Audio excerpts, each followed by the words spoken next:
ایسے تو چونکہ بارش کا موسم، اس پر بھی اسلام نے رہنمائی دی ہے کہ اگر بارش ہو، پانی ہے، یہ راستوں کی کیفیت ایسی ہے تو مؤذن کو کہہ دینا چاہیے الا صلوا فی الرحال۔ ہم چونکہ تھوڑے کمزور لوگ ہیں، کچھ اپنی مرضیاں بھی کر لیتے ہیں، جس رخصت کو اللہ نے دیا ہے وہ قبول نہیں کرتے، خود سے بناوٹی رخصتیں بہت ساری بنا لیتے ہیں۔ جب اللہ کے رسول صلی اللہ علیہ وسلم نے یہ اعلان کروایا ہے تو ہم کون ہیں؟ یہی اسلام کی آسانی ہے اور یہی اسلام کی خوبصورتی ہے کہ زندگی کے ہر ماحول میں وہ صحیح رہنمائی دیتا ہے۔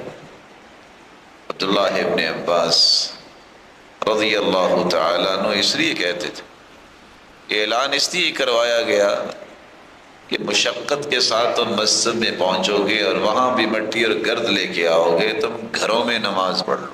تو ہمیں کبھی کبھی اس بات کو غور سے سوچنا چاہیے کہ ہمیں تشدد کی طرف اور تنطع اور تکلف کی طرف نہیں جانا چاہیے۔ جہاں اللہ کے رسول صلی اللہ علیہ وسلم نے امت کو رخصت دی ہے، اس رخصت کو قبول کرنا چاہیے۔ اور قبول کیوں کرنا چاہیے؟ ہم تو خیر کمزور ہیں، کو نیک لوگ بھی بیٹھے ہوں گے جو کہتے ہیں نہیں جی نہیں، ان کے کون سے پاؤں گل جانے ہیں اگر آ جائیں گے تو۔ اصل بات یہ نہیں ہے، بات یہ ہے ان اللہ یحب ان یؤتی رخصہ کما یکرہ ان یؤتی معاصیہ۔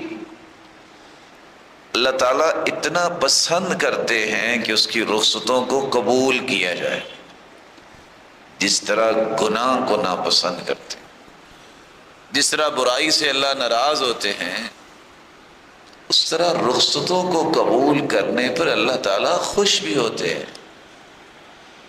تو اللہ عز و جلال کی دی ہوئی رخصتوں کو قبول کرنا چاہیے، اور یہ بھی ایک اسلامی نظام کا حصہ۔ The Islamic Media Information of Quran and Hadith